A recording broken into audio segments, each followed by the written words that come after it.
Hola, ¿qué tal? Bienvenidos sean todos y todas a este su programa Ojalá. Hoy día 17 de enero del año 2019 tenemos muchas informaciones que compartir con todos ustedes.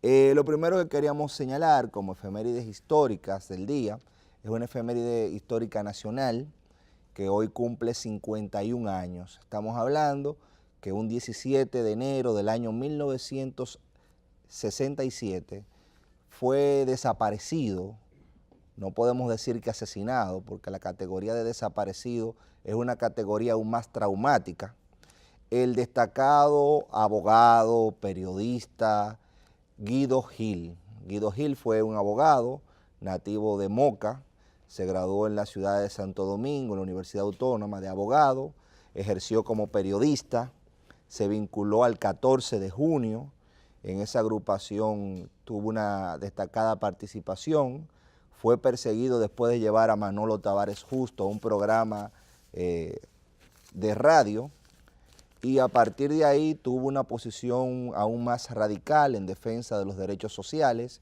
se destacó en la Revolución de Abril, a partir de ahí fue miembro del Movimiento Popular Dominicano. Ese señor que ustedes ven ahí es el doctor Guido Gil.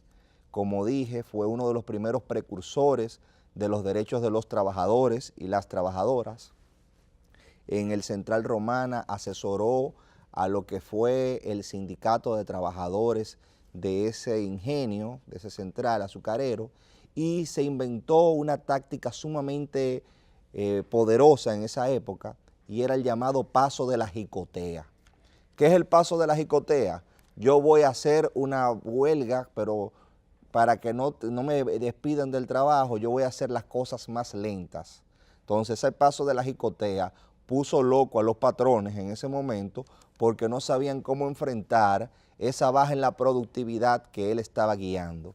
En ese caso, todas esas luchas tenían un contenido político porque en República Dominicana no había un régimen efectivo de derechos sociales y laborales. Gracias a gente como Guido Gil, nosotros tenemos hoy en día, por lo menos de manera formal, una declaración en el Código de Trabajo de 1992, que es el código vigente, en donde se declaran derechos de todos los trabajadores y elementos como las vacaciones, la cesantía, el preaviso, que son conquistas que se lograron gracias al sacrificio de personas como esa que ustedes ven ahí, que fue desaparecido, como dije, en San Pedro de Macorís, y la familia nunca pudo encontrar el cuerpo porque la policía dijo que lo liberó, pero en esa liberación se perdió Guido Gil y no volvió a aparecer nunca. Entonces es bueno recordar personas como esta que dieron su vida por los derechos sociales y laborales de los dominicanos en momentos en donde hay muchos farsantes haciéndose pasar por sindicalistas que lo que son empresarios del transporte. Y usted tiene gente que sí dio su vida por los derechos laborales, que no usurpa la función ni el título de sindicalista, que ve cómo, y uno ve cómo se rebaja, y ahora sindicalista no es sinónimo de heroísmo, como el caso de Guido Gil. Sindicalista ahora mismo termina siendo sinónimo de empresario, porque este grupo de farsantes, de muchos farsantes que hay, pueda que haya uno que otra gente seria, pero hay muchos farsantes en el área del transporte, son empresarios del transporte y usurpan el título de sindicalistas, pero realmente operan y tienen medios de producción al que les sacan mucha ventaja y a veces operan en condiciones monopólicas. Gracias a Dios ya el Tribunal Constitucional, el Tribunal Superior Administrativo han tomado medidas en torno a ese monopolio del transporte que nosotros como usuarios sufrimos y que ellos han querido imponer, en el caso sobre todo del transporte de cargas, algo que se nos termina cargando a nosotros los consumidores, y en el caso de rutas, que ellos creían que las rutas eran de ellas. Gracias a Dios, el Intran comienza a dictar una serie de normativas a ver cómo se le pone solución a ese desorden de más de 50 años. Otra efeméride histórica ya a nivel internacional que queríamos comentar con ustedes es que un día como hoy, un 17 de enero del año 1920, se aprobó en Estados Unidos lo que se denominó la Ley Seca. ¿Qué era la Ley Seca? La Ley Seca fue una ley que prohibía el consumo de whisky fundamentalmente en Estados Unidos. Esta ley generó algo que todos hemos visto en las películas. Generó un incremento del gangsterismo, sobre todo en ciudades como Chicago, como Nueva York. En esa destacaron figuras como Al Capone, como Charlie Luciano y un grupo de personas. Esa ley seca que buscaba la suspensión de las bebidas alcohólicas fue una política bastante desacertada, que lo que generó fue bastante el incremento de la violencia, porque el whisky se vendía de manera clandestina y al ser una actividad prohibida generaba una alta rentabilidad. Esto deja como enseñanza que muchos fenómenos sociales deben de tratarse desde una variante interdisciplinaria que mire todos los factores que crean riesgo a lo que se quiere evitar. En este caso, si se quiere evitar, por ejemplo, el tema que tiene que ver con una política pública similar a la del alcohol, el tema, por ejemplo, de los cigarrillos, ha sido más efectivo, por ejemplo, un desincentivo que se ha tomado a las películas, a la televisión, a la promoción y el uso del tabaco, y ese desincentivo ha generado una mejor política y mejores resultados que una política pura y simple de prohibición. No estamos diciendo que en algunos casos no sea beneficiosa la prohibición, pero sí que esta historia nos enseña que las cosas deben de tratarse desde un punto de vista interdisciplinario, y cuando decimos interdisciplinario lo que estamos diciendo es que deben de reunirse varios expertos de varias áreas del saber y tratar los factores que coinciden en hacer una problemática. Una vez visto este tema y estas efemérides históricas, queríamos compartir algunas de las principales informaciones que resalta nuestra prensa nacional. Miren, vemos que hay una noticia que aparece en primera plana del periódico El Día, una foto, más que la noticia, es la foto que dice aguacates en la frontera. Mírenla acá. Aguacate que protege la frontera.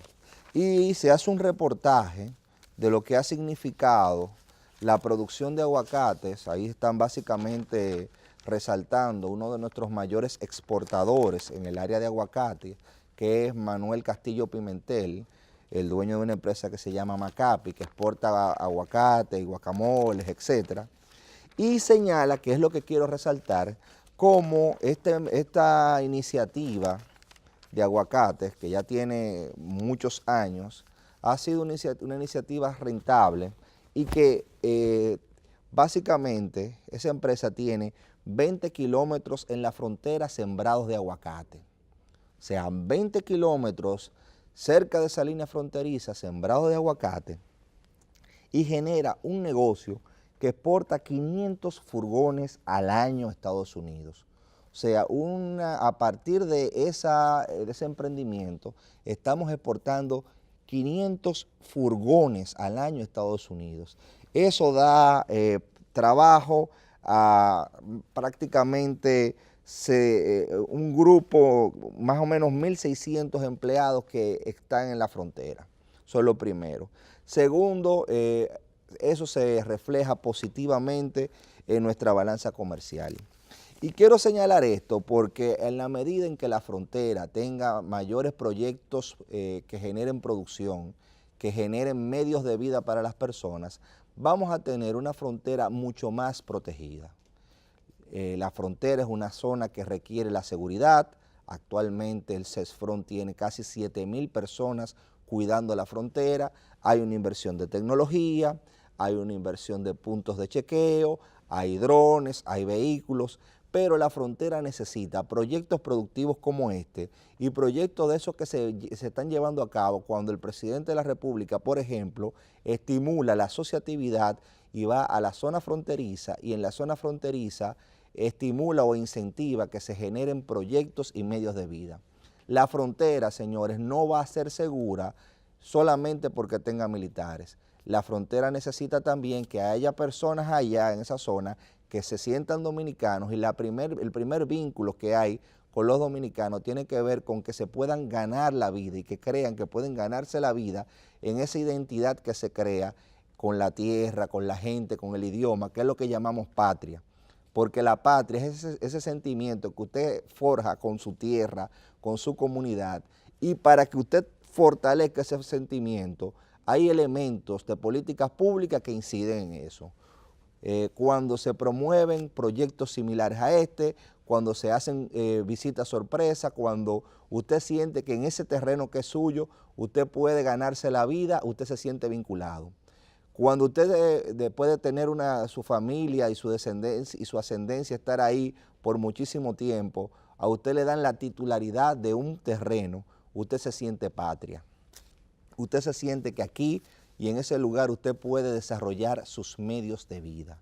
Entonces, cuando vemos que hay proyectos privados de esa magnitud, ¿saben lo que son? 20 kilómetros, y se vuelve una marca país. A mí me estaban diciendo que esa finca que está en Elías Piña es una de las más grandes a nivel individuales del mundo, o sea, el mayor productor individual de aguacate en República Dominicana del mundo está en República Dominicana, el mayor productor individual de aguacate. O sea, nosotros tenemos a nivel individual en República Dominicana un productor que es más grande individualmente que los productores de México. Y al aguacate le han llamado el oro verde. Entonces, hay lugares donde dentro de la frontera existe la posibilidad de un desarrollo sostenible del cultivo del aguacate. En la medida en que nosotros tengamos proyectos similares, como los que se buscan incentivar con las visitas sorpresa, nosotros vamos a tener una frontera más dominicana y una frontera más comprometida con nuestra identidad. No es con politiquería barata o con discursos incendiarios que usted crea la patria. Es cuando usted le garantiza a la gente que donde esas personas están pueden ganarse la vida.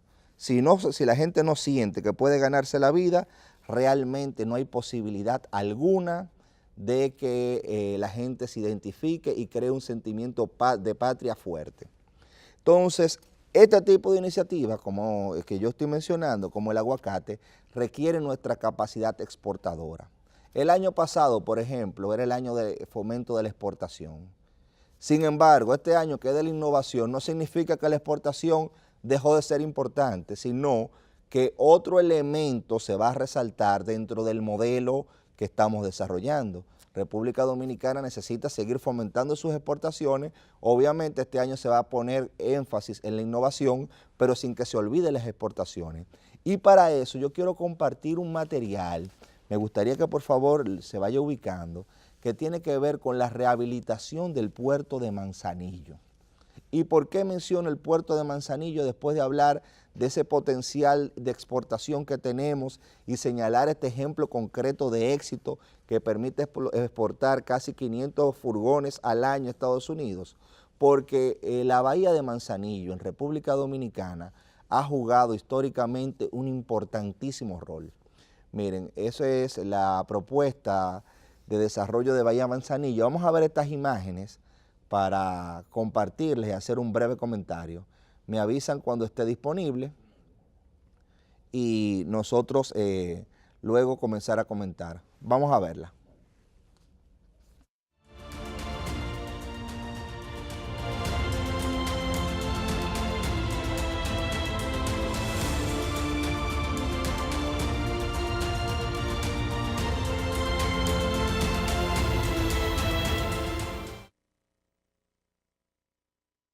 Miren, esa reunión de trabajo que ustedes estaban mirando allá, yo quería compartirla para que se vean cómo se comienzan a construir las políticas, los objetivos, los planes que van a terminar concretizando el desarrollo.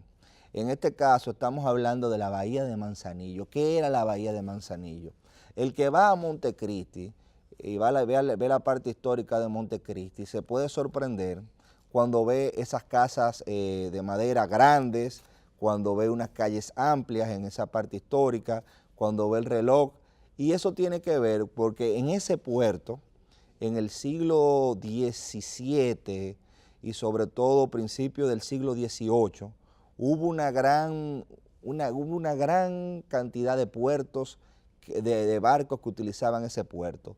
porque la bahía de Manzanillo tiene condiciones naturales de puerto que permiten que la República Dominicana potencialice y se pueda convertir en un centro en el Caribe y en el medio del hemisferio para la exportación y un centro, una especie de centro de acopio y de contacto de los diferentes barcos. Nosotros estamos, como decía el poeta Pedro Mir, en el mismo trayecto del Sol y en el centro del Caribe. Entonces, esa bahía de Manzanillo, como dije, que es un puerto natural, en un momento que República Dominicana y el mundo tenía ese desarrollo, se juntaban cientos de barcos inclusive, obviamente barcos para la capacidad de la época, pero es una zona que tiene todo ese potencial. De hecho, las devastaciones de Osorio que se hicieron en República Dominicana en el año 1605 también tienen que ver porque en esa zona se reunían gente de otras nacionalidades, corsarios que se llamaban, que eran personas autorizadas por gobiernos extranjeros para hacer piratería, pero también para comerciar. Se reunían personas de otras nacionalidades, holandeses, ingleses, todos los que querían disputarle a España, se reunían y entraban por ahí, porque ahí están todas las condiciones naturales.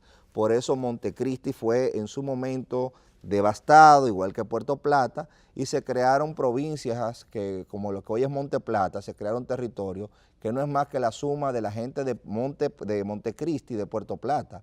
Y eso pasó en 1605 porque por ese lugar ya se estaban reuniendo las personas y venían barcos extranjeros, ya que España no tenía la capacidad de comprar lo que nosotros producíamos, venían otras personas que sí le interesaban. Entonces resalto ese elemento histórico porque sin inversión pública, Manzanillo tenía todas esas condiciones. Imagínense ahora, con la tecnología que hay, cómo nosotros podemos tomar esa zona de Bahía de Manzanillo y hacer proyectos de desarrollo. Eso comienza con esa rehabilitación del puerto que, como dijo ayer el ministro Montalvo, busca dar seguridad y consistencia a las diferentes personas que quieran utilizar ese lugar para exportar o para importar. En esa zona también hay que recordar que se hicieron visitas sorpresas que permitieron que el sector bananero en República Dominicana aumentara prácticamente al doble sus exportaciones. Se hicieron varias visitas sorpresas en su momento, a partir del 2012, y ahora con esta rehabilitación del puerto de Manzanillo que se quiere hacer y todo ese proyecto de desarrollo en la región, las posibilidades van a ser inmensas. Entonces yo decía que este no es el año per se de fomento de las exportaciones, pero que el fomento de las exportaciones es una meta constante. Por eso tenemos iniciativas como el Bandex y esta visión que busca restaurar lo que era la bahía de Manzanillo. En otra tesitura me gustaría compartir con ustedes y buscar, me gustaría también primero unas imágenes que tienen que ver con una política ya no de desarrollo económico ni de fomento de las exportaciones, pero sí de la protección de la dignidad humana. Miren, en San Luis se está haciendo una cárcel, se va a hacer una cárcel preventiva. Entonces hay un video que habla sobre eso y yo quiero hablar brevemente sobre lo que va a pasar en San Luis y lo que pasaba. Miren, lo que se llama prisión preventiva es una prisión por si acaso. Usted ve que una persona le dice, me metieron 5 meses, alguien dice, le metieron 3 meses de prisión preventiva. Lo que le está diciendo es que es una prisión que se tomó por si acaso. La persona es inocente, pero no, o sea, no está condenado, pero por si acaso se ha tomado una determinada medida. Y yo quiero que ustedes sepan que un altísimo porcentaje de esa prisión preventiva que se da son personas que son inocentes. Yo que estoy aquí, usted que me está viendo, cualquiera puede ser en un momento determinado sujeto de una prisión preventiva. Entonces la prisión preventiva por su naturaleza es la excepción, o sea, se trata de no imponer nunca, por lo menos desde el punto de vista legal, a pesar de que muchas veces los medios de comunicación y uno en medio de una indignación por un suceso, pedimos de entrada prisión preventiva, pero la prisión preventiva debe de ser el último recurso, la última ratio, como le llaman en el derecho procesal penal. ¿Por qué debe ser lo último? Porque es una prisión por si acaso. En el caso de San Luis, yo tuve la oportunidad de visitarla varias veces, la cárcel que había ahí, y era una cárcel infernal, era una cárcel que no parecía para seres humanos. Entonces, en el día de ayer, yo voy a poner ahora el breve audio que tiene, se dio el primer palazo o picazo para la construcción de una prisión en San Luis de carácter preventivo que va a tener una capacidad aproximada de 235 personas. Eso significa dignidad humana, pero vamos primero que nada a compartir el pequeño audio que hay para hacer algunas puntualizaciones. Me avisan por favor cuando ya esté listo, vamos arriba.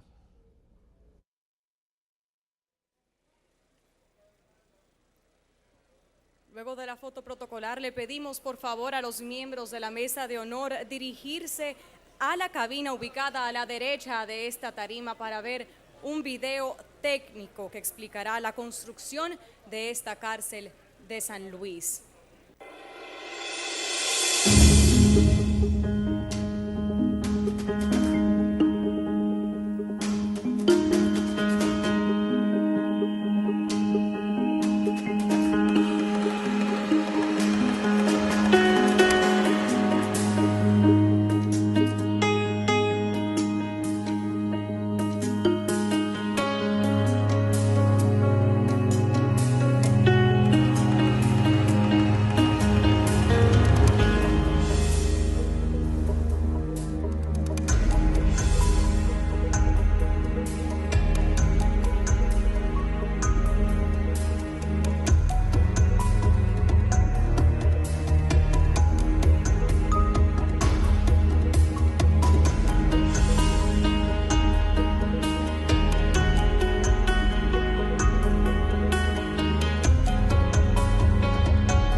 Señores, lástima que las personas que nos están escuchando en la radio no pudieron ver las imágenes de lo que ha sido, lo que era esa cárcel preventiva de San Luis que fue cerrada.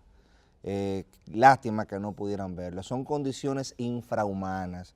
El que iba ahí se le tumbaban los pelos de la nariz.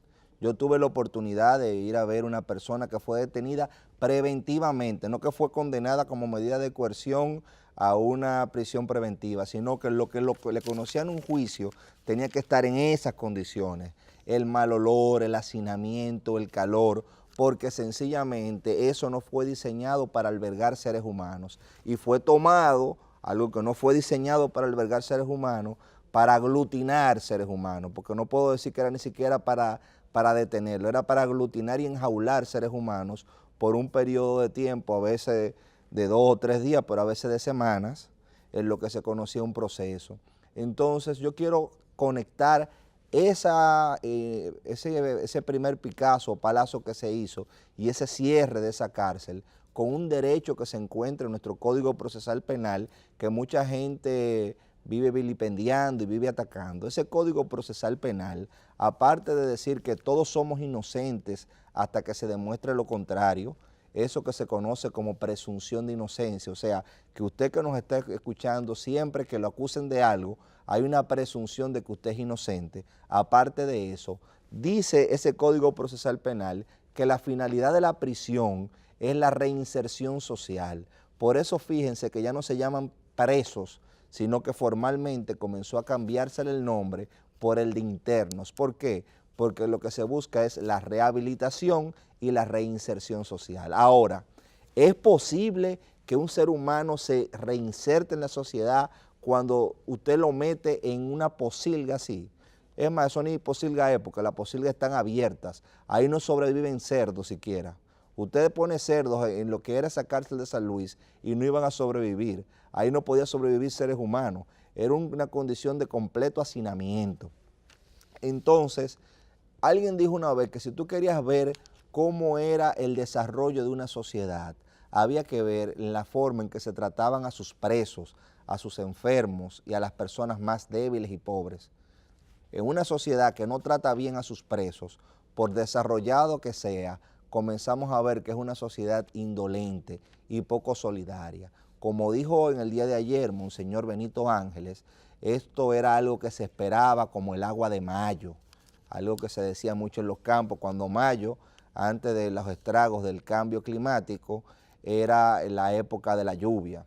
Estos estragos que estamos haciendo a veces con la naturaleza han transformado inclusive el ciclo de los tiempos y de las temporadas. Entonces, en este caso, eso que se está haciendo en San Luis viene a conectar a la República Dominicana con esa Declaración Universal de Derechos Humanos de la ONU, con esa Declaración Americana de Derechos Humanos de la OEA, con esas convenciones que hemos firmado, en donde se le garantiza a la gente evitar vejámenes y tratos inhumanos. Estar en una prisión que no tenga las condiciones para seres humanos es un vejamen, es una tortura prácticamente. Yo creo que la gente no entiende a veces porque no todo el mundo tiene problemas con la justicia, pero aquí estamos hablando de que si usted lo acusan de algo y le dan una orden de arresto, en lo que se averigua si usted tiene méritos o no para estar en una prisión preventiva, usted iba a estar en esa cárcel de San Luis. Eso era algo completamente inhumano y qué bueno que se está colocando al ser humano integralmente en ese centro o de políticas públicas. Aún falta más, aún falta que se transforme y se cierre esa cárcel de la Victoria. Esa cárcel de la Victoria no es un centro para rehabilitar gente, es un centro de criminalidad.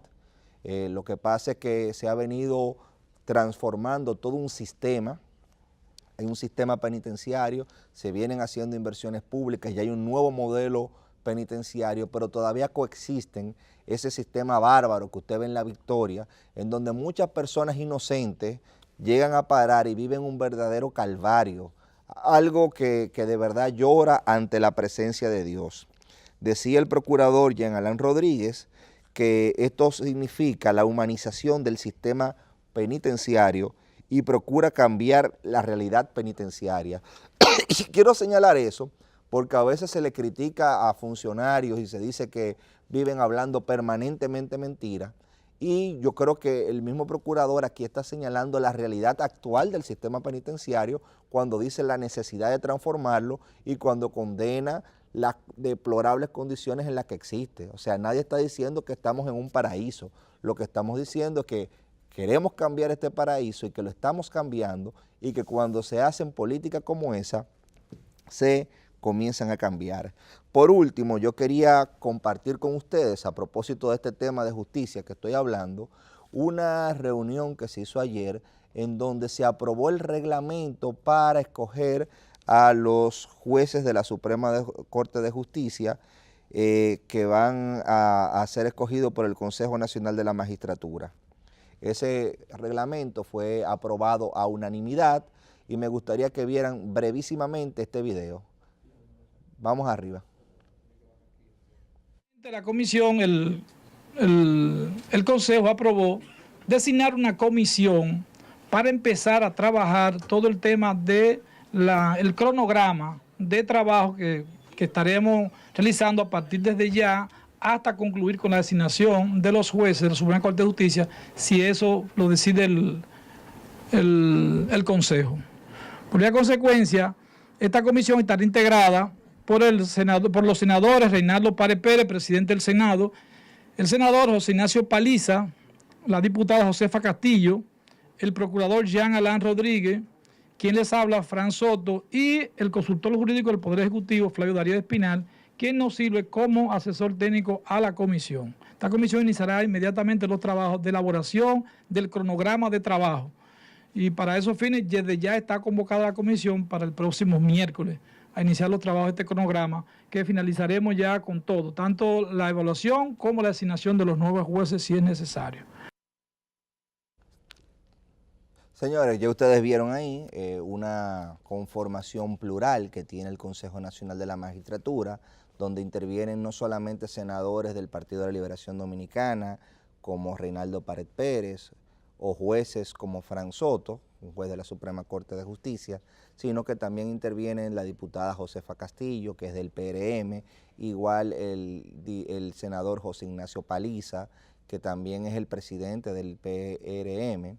Entonces, en ese contexto estamos construyendo una mejor justicia, a pesar de todo lo que se diga. Sé que todavía hay grave problema en la justicia, sé que en términos jurídicos todavía nosotros los abogados no tenemos la mejor de las reputaciones, sé que hay muchos colegas que hacen por ahí muchas travesuras, que muchos jueces hacen muchas travesuras, pero pese a todo eso, hay un sistema que está funcionando, que se está consolidando y que cuando se escogen de manera concertada y en un concurso público que se transmite y que se ven los méritos, unos jueces, ya la justicia está más fortalecida a que cuando se escogía por dedo del Senado, por ejemplo el caso de Joaquín Balaguer, que tenía jueces de él que se violaban a la torera el debido proceso. Yo creo que hemos ido avanzando. Pero ya así como fuimos avanzando, ya hoy es jueves y ustedes saben que como todos los jueves tenemos la grata presencia de la bella y querida compañera Francis Jorge, quien nos viene con la agenda municipal a tratar importantísimos temas.